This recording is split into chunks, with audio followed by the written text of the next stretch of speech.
Hey, thank you so much for watching. I am Pippi Peterson. So when I finished my flooring renovation, I had bought enough flooring to do my stairs. However, I discovered that the flooring is really slippery and I don't want anybody falling, especially Andiamo. He's already a little fragile going up and down the stairs as it is. So I wanted to do something different than that flooring, as well as something unique. And this option that I'm going to do is also, luckily, very cheap. So what I'm going to do is I'm actually going to use brown paper bags, Trader Joe's. Thank you so much. I'm going to use Trader Joe's bags to do my flooring on the stairs. So the first thing that you should know is I have sanded and sealed all of the wood in the stairs. And after doing that, I used floor leveler, just like I did for the RV flooring.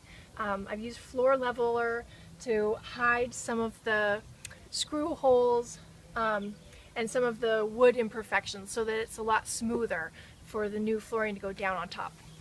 So the first step, once you get it all sanded and sealed and it's swept and very clean, the first part is the most exciting and fun part in my mind. I'm just going to take brown paper bags. You can see it's a Trader Joe's bag on the outside, and I've torn it up into just kind of random little sizes and pieces. And I'm going to use wood glue and glue them down in a very uneven, random pattern.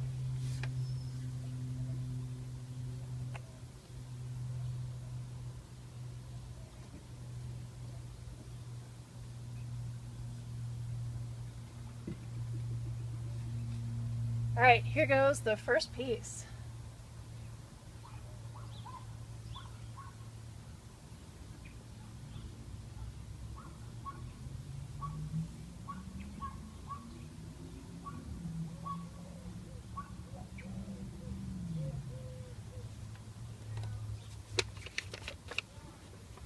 Also, I'm going to overlap some of the pieces.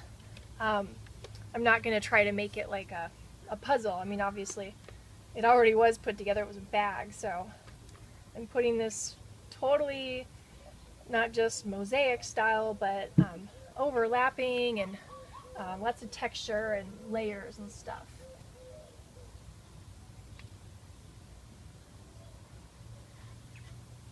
So I've finished the brown paper bag part, tearing the pieces, gluing them in, making sure all the edges were down. Believe it or not, that took me 6 to 8 hours. I did smaller pieces, so if you're going to be doing like a large floor, which is totally possible, I highly recommend using like bigger pieces, not the ones like I did that are more like this. So now I'm ready for the second step, which is putting the stain in. So I chose kind of a darker stain to match my new sleek flooring. And I chose Bombay mahogany because I really want to go to India. Other than that, it was just kind of a personal preference. So I'm going to be applying the stain with it's not a dirty sock, an old sock. You can use a dirty sock too, I guess, but no, this is clean, it's just old, and I want to have the texture or the coloring of the stain to be really uneven and splotchy in some areas and thinner in others. So I'm using a sock for that. The stain I got is actually a stain and polyurethane mix. So the way that you probably would normally do it is you put the stain down, get it how you want it to look, then you would put a clear coating of polyurethane over the top. Well, in hopes to be more frugal, I got the one mixed with the stain and the polyurethane. However, it might not be, since it's a flooring and a high use area, the polyurethane mixed with the stain might not be enough. So I'm going to kind of use it as a stain, and then if I see or think that it might need an extra coating, I'll just get another little jar like this of polyurethane. So here we go. I thought the first step was the most fun, cutting out or tearing up the pieces and gluing them on, but actually I think I'm more excited about this step. So I'd say it's just a fun project in general.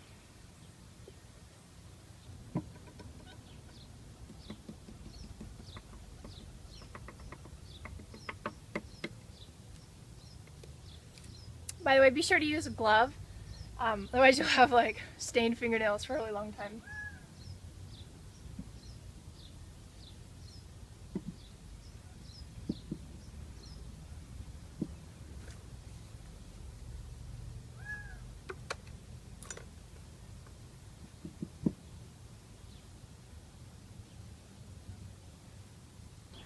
Well, that was fun and very interesting. It only took me about 40 minutes to stain everything, and I'm gonna let it dry and definitely for 24 hours before I do anything. And I did realize that I am gonna need another coat of polyurethane, and I'm gonna get the kind that's not mixed with stain, because this one, it's got a really matte finish and I want it to be really shiny. So I'll get another little jar of polyurethane to put it over top. Well, I've gotten the stain to where I like it, and it's dried. I let it dry for over 24 hours. So now I am ready to put on the coat or 2 or maybe even 3 of the clear polyurethane, which will kind of just trap everything underneath it and really seal it off. So yeah, I keep thinking like every step is the most exciting step, but yeah, I'm really excited about this step as well. And then also, if you're like me and for some reason you get dog hair out of nowhere, you're going to want to remove that before you put the polyurethane on, because otherwise it'll get trapped in there. However, it's kind of a historical reference in a way, as long as it's not too much, or, you know, whatever to your liking. So, here we go.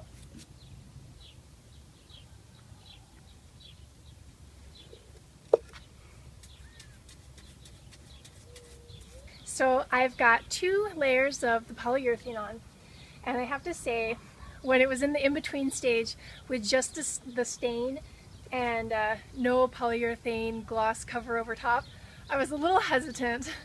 But now with the polyurethane on, I really like it. So I'm absolutely stoked, and you know, total the project,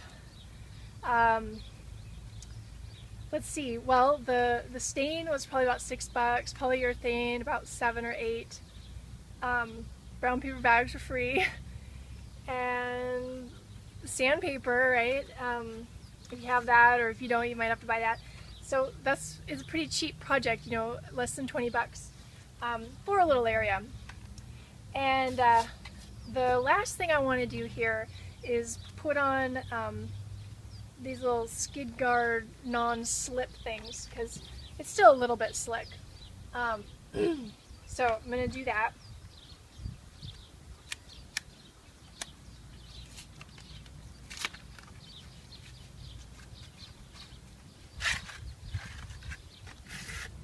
And I'm going to put, these are shorter than I imagined. I'm going to put 2 rows of this because they're so thin, so I want to have 2. It kind of shows 2 in the picture, so it kind of looks nice when they have 2. Looks like I might have to do actually 4 on each step because the steps are so wide. There are a couple tips that I would recommend, having done this and kind of foreseeing if I ever were to do it again. The first one would be not to tear little brown paper bag pieces so small. They don't have to be so small. You get so much contrast and variation anyway, and the smaller they are, the more glue you're using, as well as the more edges, which brings us to the next recommendation. I would say, instead of just taking the glue and putting it on the brown paper bag, I would even suggest possibly brushing the glue on so that every piece is covered, as well as every edge, because I have a couple edges that didn't fully get pushed down, I can, fortunately for my project, in the areas where they're at, I can always go push them down later and glue them again. But if you're doing it on an entire floor, you might not want to. So I would recommend that as well. So let's see. Also, I would recommend, in the beginning of the video, or the project, I was thinking of using the stain that has the polyurethane already in it. Well, it's not really to your advantage, as I've found. So if it's cheaper to get the stain without the polyurethane, just get the stain and then get the polyurethane, because you're probably going to want to do multiple coats of the polyurethane anyway. So that might save, I don't know, $1 or $2. So aside from that, I think that's it. So good luck. If you try it, let me know. And subscribe for more projects.